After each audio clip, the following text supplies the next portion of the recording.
আজকে বানানো হচ্ছে চিকেন বিরিয়ানি। তার জন্য চিকেনগুলোকে ফার্স্টে ফ্রাই করে নিয়ে তারপরে আলু ভেজে রেখে দিয়ে পেঁয়াজ বেরেস্তা ভেজে রাখা হয়েছিল। এখন এক এক করে সব চিকেনগুলোকে সাজিয়ে দেওয়া হচ্ছে আর বিরিয়ানির লেয়ারিং চলছে। তোমরা দেখতেই পাচ্ছ সবই লেগ পিস, কারণ এটা একটা বাচ্চার বার্থডে ছিল আর বাচ্চারা সাধারণত লেগ পিসের জন্য পাগল হয়ে যায়।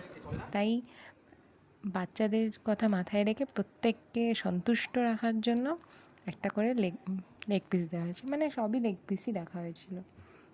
তো এই যে আমাকে পরিবেশন করা হচ্ছে, তারপরে আমি গিলে কুটে বাড়ি চলে এসেছিলাম।